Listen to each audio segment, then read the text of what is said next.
आज जो हमारे गेस्ट हैं उनके YouTube के ऊपर एक नहीं, दो नहीं, 17 चैनल्स हैं और 18 मिलियन से ज्यादा सब्सक्राइबर्स हैं। उनका इंग्लिश में भी है चैनल, हिंदी में भी है और लैंग्वेजेस में भी है। उनके चैनल का नाम है जोश talks.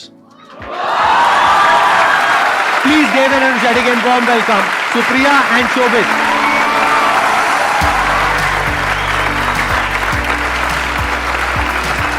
Hi. Hello. How are you doing? Fantastic.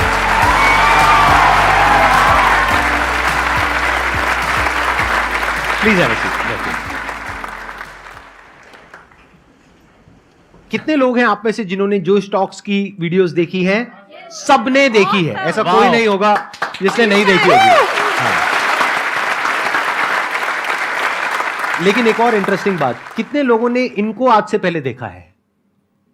एक ने। तो आज आप देखने वाले हैं और समझने वाले हैं कि जोश टॉक्स के पीछे की जो टीम है, यानी कि जो फाउंडर्स हैं, उनकी क्या विजन थी कि जिस वजह से जोश टॉक्स इस लेवल पे पहुंच पाया जिस लेवल पे आज है। फर्स्ट ऑफ ऑल, जब 2014 में हम जोश टॉक्स शुरू कर रहे थे, आपका the biggest motivational seminar ever was the most inspiring thing on the internet. And कई बारी हमने उसको शायद 5-6 बारी देख रखा है तब भी, और उसी की वजह से कहीं ना कहीं जोश टॉक्स हमने स्टार्ट किया था। अरे वाह, क्या बात है।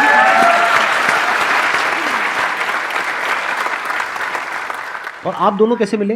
तो एक्चुअली हम लोग एक बर्थडे पार्टी पे मिले थे और वहां पे आपका डिस्कशन ये हो रहा था कि हम जोश टॉक शुरू करेंगे। एग्जैक्टली देखो कितने कोई अजीब हो सकते हैं कि बर्थडे पार्टी पे भी दो लोग मिल रहे हैं और यही डिस्कस कर रहे हैं कि हम लोग आई थिंक 20 साल के थे। तो ये क्वेश्चन सबके दिमाग में आता है राइट, कि करियर में आगे क्या करें, प्लेसमेंट्स के लिए बैठे या ना बैठे, खुद का बिजनेस शुरू करें या ना करें। तो हम लोग भी यही डिस्कस कर रहे थे कि सब लोग इतना कंफ्यूज्ड हैं और कोई एक प्लेटफॉर्म नहीं है जो लोगों को डायरेक्शन दे सके। एंड आई थिंक वो 1.5-2 घंटे बस हम एक दूसरे से ही बात करते रहे। उसके बाद काफ़ी सारी कॉन्वर्सेशंस वाइट बोर्ड सेशंस में बदल गई और फिर हमने एक अजीब सा लोगो बनाया पहला हमारा, जो एक्चुअली फ्लेम्स होती थी। तो हमने जोश को लिखा और उसके साथ आग लगा दी। एंड रीसेट की बस यही करना है आपको था शुरू से कि आग लगानी है। हाँ, ठीक है। Absolutely.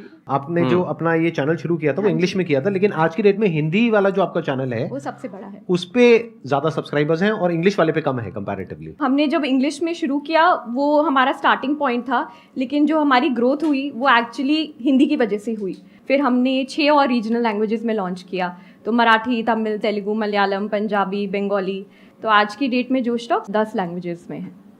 मुझे वो दिन याद है जो स्टार्टिंग वाले थे, इतना डर लगता था कि क्या कर रहे हैं, यूट्यूब चैनल बना रहे हो। और तब यूट्यूब बड़ा नहीं था जैसे आज है, तो किसी को समझ नहीं आ रहा। हम घर पे भी बात करो, बोल रहे तुम क्या कर रहे हो, मतलब ये क्या करने की कोशिश कर रहे हो। और जब स्पीकर्स को इन्वाइट करना था तो बहुत ही फनी। तो हमारे फर्स्ट स्पीकर जिनको मैंने कोशिश की थी इन्वाइट करने की, वो थे पापा सीजे, जो एक बहुत ही बड़े कॉमेडियन, स्टैंड अप कॉमेडियन है। तो सुप्रिया और मैं क्या करते थे, उनके सारे शोज देख के ना कहाँ पे शोज हो रहे हैं वहां चले जाते थे। अब टिकट लेने के पैसे तो थे नहीं, तो हम क्या करते थे, शो के बाहर वेट करते थे। तो हम 4-5 शोज गए। जो 5वें शो गए ना, वो हो रहा था साइबर हब में, और बाय चांस उस दिन उनका असिस्टेंट नहीं आया था। तो शो के बाद उनको अपना 1-2 बैग खुद उठा के लेके जाने पड़ रहे थे, और सुप्रिया में भाग के गए। हमने एक बैग पकड़ लिया और हमने बोला हम आपको गाड़ी तक ड्रॉप कर देते हैं, हम फैंस हैं। और वो 4 मिनट की वॉक में from the auditorium till dropping him to his car, we convinced him कि आप जोश टॉक्स में आके टॉक। क्या बात है।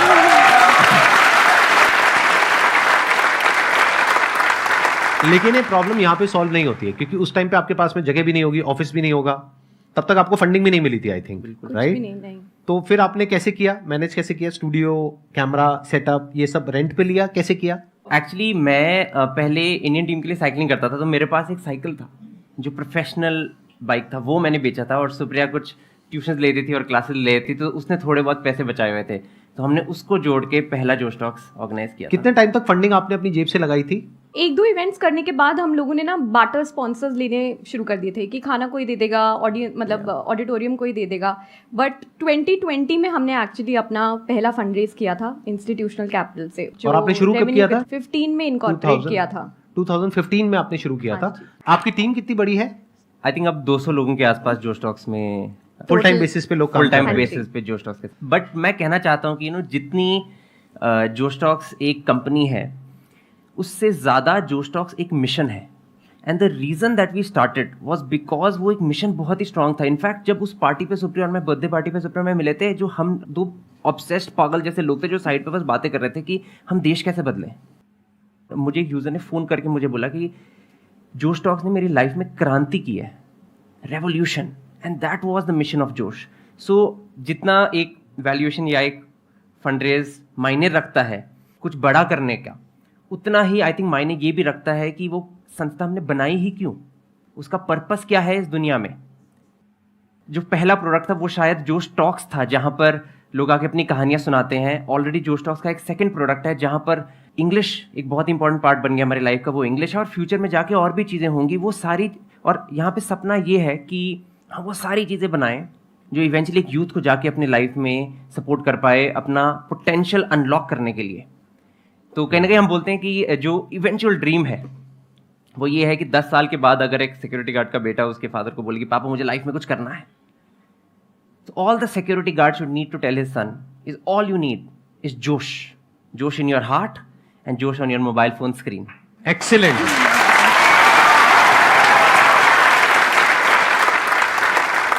Q&A सेशन शुरू करते हैं।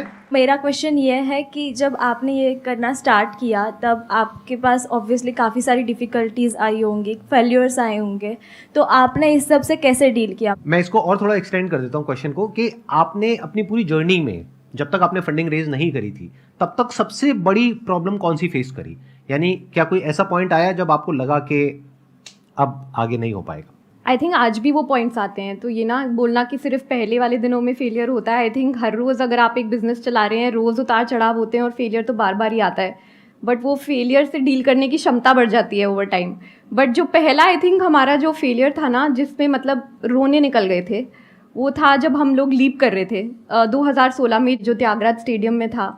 हमें ना कोई ढंग के स्पॉन्सर्स मिल नहीं रहे थे, एंड जो स्पॉन्सर्स थे वो उन्होंने बैकआउट कर लिया 2-3 हफ्ते पहले, और हमारा पूरा इवेंट का लगभग खर्चा था 35-40 लाख रुपए। हमारे बैंक अकाउंट में शायद बचे थे 8 लाख रुपए। हमारे पास प्रोडक्शन वाले को देने तक के पैसे नहीं थे। तब हमने एक हफ्ते पहले तक हम सोच रहे थे कि चलो इसको कैंसिल करते हैं। फिर हमारे एक दोस्त हैं, हम उनको ब्रेकफास्ट पे मिले, उन्होंने बोला कुछ भी हो जाए ये इवेंट तो करना ही करना है। फिर हमने काफ़ी इंटरेस्टिंग चीज़ें करी, बट बेसिकली हमने क्या किया कि चलो स्पॉन्सर्स नहीं आ रहे तो खाने का मेला लगा देते हैं, लोगों को फूड स्टॉल्स बेचते हैं। 60-70 फूड स्टॉल लगे हुए थे, बिकॉज हम लोग 20-20, 40-40 हज़ार जुटा के वो कॉस्ट पूरी करने की कोशिश कर रहे थे। बट आई थिंक एक चीज़ जो उससे ना उस पूरे दौरान मुझे एक बहुत बड़ी रियलाइजेशन हुई कि अगर आप किसी से मदद मांगो ना तो एक्चुअली लोग आपको मदद करते हैं। जो हमारे उस टाइम पे प्रोडक्शन वाले पूरा सेटअप था, उन्होंने आज तक हमसे पैसे नहीं लिए, बिकॉज जब उन्होंने जोश टॉक्स को देखा, जब वो वहाँ आए, उन्होंने ये एक्सपीरियंस किया, उन्होंने बोला कुछ नहीं होता, ये इट्स लाइक कि मैंने ज़िंदगी में कुछ अच्छा कर लिया and this is it for me.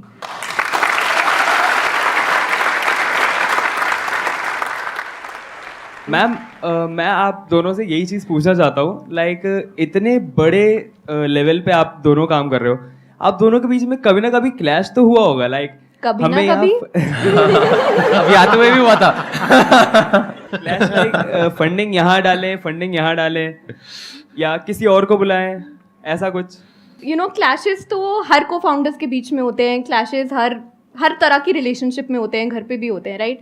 But I think जब आपका पर्पस आपके उस क्लैश से ज़्यादा बड़ा हो, जब आपको पता है कि आप किसी मिशन पे काम कर रहे हैं, आपको अपना एंड गोल दिख रहा हो कि हम दोनों उसी रास्ते में चल रहे हैं, तो आई थिंक कि आप चीज़ों को रैशनलाइज करना शुरू कर देते हैं। एंड ऐसी काफ़ी सारी सिचुएशंस होती हैं जब हीटेड आर्ग्यूमेंट्स हो जाती है, फिर हम लोग ब्रेक ले देते हैं कि चलो ठीक है 30 मिनट बाद मिलेंगे, थोड़ा ठंडा होके। फिर ज़्यादातर ऐसा ही होता है कि हम लोग दोनों सेम चीज़ ही कह रहे होते हैं, बस वो दूसरे शब्द में कह रहे होते हैं, इसलिए वो लड़ाइयाँ शुरू हो जाती हैं। बट एक बार ही आप उसको थोड़ा ब्रेक डाउन करो, थोड़ा टाइम दो एक दूसरे को और बोलने की वो स्पेस क्रिएट करो, तो अपने आप ही प्रॉब्लम सॉल्व हो जाती है। आपकी सबसे लंबी लड़ाई कब तक चली है? मतलब कितने दिन तक चली है या कितने टाइम तक चली है? ऐसा कभी हुआ आई थिंक वो नियर बाय वाले ऑफिस में हुआ था ना एक बारी। क्या हुआ था? एक बारी लंबी चली एक और ये मैंने देखा है, ये पता है बड़ा मजेदार। आपको एक पॉइंट बताता हूँ, यहाँ पर अभी आपने एक चीज ऑब्जर्व करी होगी, लड़कों को याद नहीं रहता है। मुझे याद ही नहीं रहता। मेरी वाइफ मेरे को कहती है ना, जब मतलब घर पे ऐसा कुछ भी कि भाई ये हुआ था इतने साल पहले, मैंने कहा क्या हुआ था, मेरा भी एक बिल्कुल यही एक्सप्रेशन होता है, क्या हुआ था, कुछ हुआ था, क्या लड़ाई हुई थी, अच्छा, और उसको एग्जैक्ट याद होता है।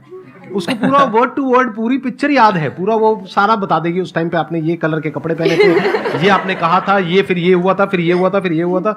मैंने कहा अच्छा जी हुआ होगा, आप कह रहे हो तो सही होगा। हाँ, एनी हाउ आप लोगों ने ऐसा भी कुछ किया होगा कि अपना काम डिवाइड कर रखा होगा, अपना अपना डिपार्टमेंट अलग अलग डिवाइड किया होगा ताकि कॉन्फ्लिक्ट होने के चांसेस ही कम हो। ऐसा कुछ किया आप लोगों ने, या एक ही डिपार्टमेंट को आप दोनों हैंडल करते हैं? हमने ये काफ़ी कोशिश की है कि जो भी हम चला रहे हैं वो सिर्फ हम दोनों पे डिपेंडेंट ना रहे। तो हमारे 6 से 7 कोर टीम मेंबर्स हैं जो डिफरेंट डिपार्टमेंट्स या टीम्स को हैंडल करते हैं। और फिर शोभित और मेरा रोल भी काफ़ी डिवाइडेड है, जैसे मैं बिजनेस को देखती हूँ और फंड रेजिंग, इन्वेस्टर्स एट्सेट्रा, और शोभित प्रोडक्ट संभालता है। ऑल्सो जोश जैसे स्ट्रक्चर वो ये है कि हम 6-7 लोग हैं जो ब्रॉडली जोश टॉक्स को चलाते हैं, और फाइट्स हम सबके बीच में होती है। लाइक हमारी टीम में हर्षदेव, मितुल, शीनब, दर्पण, हम सब लोग हैं जो हर क्वार्टर मिलते हैं और चलाते हैं। और कई बार क्या होता है कि हर्ष का ओपिनियन मेरे से बहुत स्ट्रांग है, तो हमने ये डिसाइड किया है, हमारे कमरे में रूल ये है, जिसका भी सबसे स्ट्रांगेस्ट ओपिनियन है वो जीत रहा है। क्योंकि उस रूम में जो 7 लोग हैं, हम 100% एक दूसरे को ट्रस्ट करते हैं कि we are here to unlock human potential. अगर एक देव का व्यू बहुत स्ट्रांग है कि नहीं शोभित यही करेंगे हम, फिर हम वही करेंगे। डजंट मैटर कि सुप्रिया क्या सोचती है या शोभित क्या सोचता है या हर्ष क्या सोचता है। तो the strongest opinion wins. That's the rule we have created and we get over it. आप दोनों की अपनी जोश टॉक है, इन द सेंस कि मतलब आपने कभी खुद कोई टॉक कंडक्ट करी है अपने प्लेटफॉर्म पे? नहीं, तो अभी आपको तक तो घर का है, क्यों नहीं करते? मतलब घर की खेती है। मेरा होता मैं तो कभी नहीं छोड़ता मैं तो हर टॉक से पहले 5 मिनट के लिए आ जाता। चलो डन, फिर आज हम संदीप सर से प्लीज प्रॉमिस करवा रहे हैं कि सर आके जोश टॉक देंगे।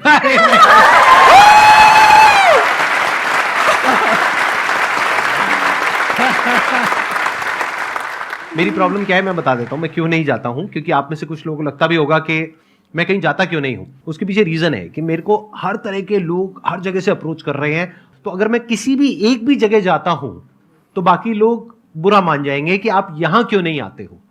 तो मैं सबको एक ही बात कहता हूं कि मैं कहीं भी नहीं जाता हूं। तो अगर मैं कहीं भी गया तो मैं गया। मेरा क्वेश्चन आपसे ये है कि मैं खुद सोशल मीडिया मार्केटिंग फील्ड में हूँ, एंड आप लोगों को जिस तरीके से इन्फ्लुएंसर्स को रीच आउट करना होता है, इट्स नॉट ईजी। जब शुरुआती फेज़ रहा होगा तब ईजी नहीं रहा होगा, बहुत ही मुश्किल रहा होगा, आप बहुत पीछे भी पड़े रहे होंगे जिस तरीके से अभी आप बता रहे हो। लेकिन एंड तक उस चीज़ को, डिटर्मिनेशन को आपने किस तरीके से मेंटेन किया? आई थिंक ये एक्सेप्ट करना चाहिए कि किसी भी चीज़ को करने के लिए हार्ड वर्क, मतलब मेहनत तो लगेगी, राइट। तो ऐसा नहीं है कि पहले हमारे लिए डिफिकल्ट था और आज आसान है, सब लोग आ रहे हैं जोश टॉक्स पे और बहुत इजी हो गया है। पर्सनली जो हमने तब करी थी और जो हम करते आ रहे हैं फॉर इन्विटेशंस और लोगों को लाने के लिए, स्पेशली बिकॉज आपका ये फील्ड है, इसकी आप उन पे ना अटके रहिए, उनके नेटवर्क को मैप करिए। ठीक है कि अगर चलो मैं संदीप जी का एग्जाम्पल देती हूँ, बट अब हमको पता है संदीप जी की वाइफ कौन है, राइट, वो क्या करती हैं, वो कहाँ काम करती हैं, क्या हम उनको रीच आउट कर सकते हैं कि प्लीज़ जब आप घर पे डिनर खा रहे होगे तो एक बारी बोल देना उनको, जोश टॉक्स दे दे। बट ऐसे ही कर करके even from a professional space, अगर आप किसी फेमस सेलिब्रिटी को इनवाइट करना चाहते हैं तो आप उनका पूरा नेटवर्क को मैप करिए और देखिए कौन आपको एक वार्म इंट्रोडक्शन दे सकता है। And the second thing is कि मैं तो बहुत बड़ी बिलीवर हूँ लिंक्डइन और कोल्ड ईमेल्स में। अगर आप बहुत शिद्दत से एक मेल लिखोगे ना जिसमें आप अपनी कहानी लिखोगे और बोलोगे कि मुझे हेल्प की ज़रूरत है, तो सब हेल्प करेंगे। तो आप बस मतलब जुटे रहिए, लिखते रहिए, लोगों को पहुँचते रहिए, और हेल्प चाहिए होगी तो मुझे ईमेल कर देना, मैं भी हेल्प कर दूंगी।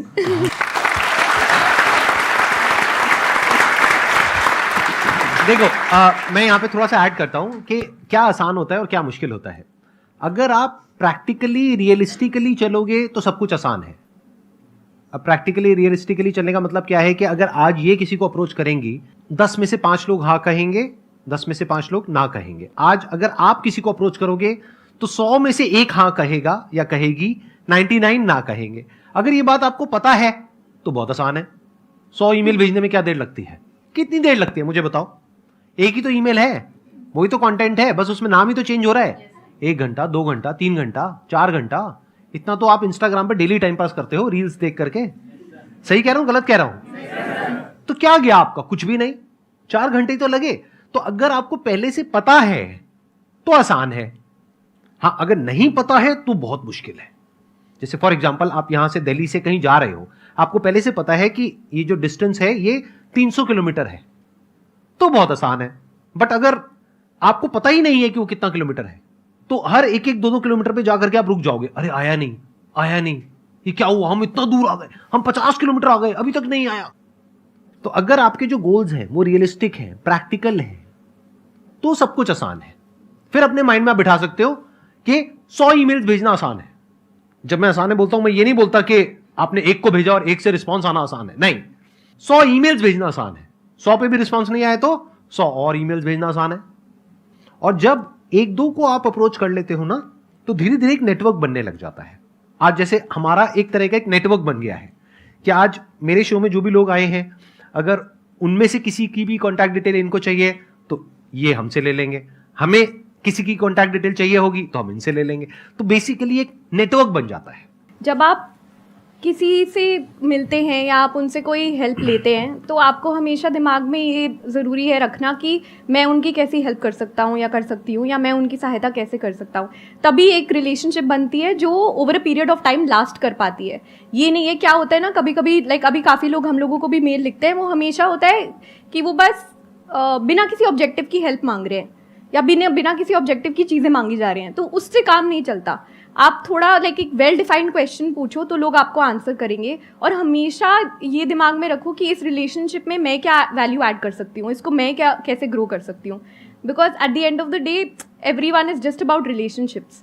जितना आप रिलेशनशिप को ग्रो करोगे उतनी ही सबकी तरक्की होगी। मैम मेरा क्वेश्चन आपसे है, तो मैंने खुद का अपना इंस्टीट्यूट स्टार्ट किया है अभी। स्टार्टअप में मेरा बिजनेस पार्टनर, मेरा जो पार्टनर है वो मेरा ब्रदर ही है। बट एक्चुअली होता क्या है कि सब जैसे आसपास के जो लोग होते हैं वो देखकर ये कहते हैं ये तो बहुत छोटी है, हाइट में छोटी है, ये वो, मतलब बहुत कुछ ऐसा होता है, सुनने को मिलता है, बट ये कुछ नहीं है। तो बहुत ज़्यादा ना डिप्रेस, मतलब ऐसा होता है कि कई बार हम सोचते हैं कि नहीं, इसको बंद कर देना चाहिए। इस फियर को हम ख़त्म कैसे करें, ये मैं जानना चाहती हूँ। मैं यहाँ पे आपका पॉइंट एड्रेस कर रहा हूँ कि आप हाइट में छोटे हो, ये है वो है। तो हम ना एक मीटिंग में गए थे और ये फेसबुक के ऑफिस में मीटिंग थी। व्हाट्सएप के सीईओ इंडिया आए थे और उन्होंने कुछ इनवाइट किए थे कुछ लोगों को जो अच्छा चला रहे हैं, व्हाट्सएप फेसबुक अच्छे से यूज़ कर रहे हैं। तो वहाँ पे बहुत सारे लोग थे फैंसी कपड़ों में, ये सारा कुछ। और वहाँ पे सुप्रिया और मैं भी गए और मैं साइड में बैठा था। मेरे को डर लग रहा था, इतने बड़े बड़े लोग हैं कमरे में। सब लोगों ने को कुछ बताना था थैंक यू करने के लिए व्हाट्सएप के बारे में या उनको बताना कैसे यूज़ कर रहे हैं। सब ने बोला और फिर एक बारी ना सुप्रिया की टर्न आई बोलने के लिए। सुप्रिया ने शायद 1.5 मिनट के लिए बोला सिर्फ, बट उस बात में इतनी डेप्थ थी, इलोक्वेंस थी कि उस व्हाट्सएप ने फिर इनवाइट किया सुप्रिया को मिलने के लिए। तो अगर आप में डेप्थ है ना, आप किसी की टेंशन मत करो, आप अपने आप पे फोकस करो, अपनी डेप्थ बनाओ और अपने आप को कॉन्फिडेंस करो कि आप कर सकते हो। जब टाइम आएगा ना, दुनिया देखेगी। आप कोई भी काम करेंगे ना तो क्रिटिसिज्म तो आपको मिलेगी। लोग बोलते हैं छोटे हैं, मैंने आज 4.5 इंच की हील्स पहनी हुई हैं। अगर उनको यही दिखाना है कि हाइट पे मैच करने से मतलब आपका जोश मैच हो जाएगा तो हम वो भी कर लेंगे। तो आप हमेशा अगर कोई आपको क्रिटिसाइज कर रहा है ना, उसको आप फेस वैल्यू पे लो। उनके अंदर की इनसिक्योरिटीज़ हैं जो वो आप में कमी निकालने की कोशिश कर रहे हैं, और ये हमेशा होता है। अभी तो आपने अपना बिजनेस शुरू करा है, जब आप इन्वेस्टर से पैसे मांगने जाओगे एज अ फीमेल तब भी आपको प्रॉब्लम होगी। फिर आपके पेरेंट्स बोलेंगे आप शादी कर लो, शादी के बाद बोलेंगे बच्चा कर लो। तो हमेशा ये प्रॉब्लम्स तो अब बढ़ने वाली हैं, तो इसको एक्सेप्ट कर लेते हैं और बस आप जुटे रहो। किसी भी बिजनेस को सक्सेसफुल होने में 7 से 8 साल लगते हैं ताकि वो सस्टेनेबल हो। अपने आप में बस बिलीफ रखना है। अगर आपको सेल्फ डाउट हो जाएगा ना तो आप आगे नहीं बढ़ पाओगे। बस जुटे रहो एंड मतलब सब कुछ आसान है।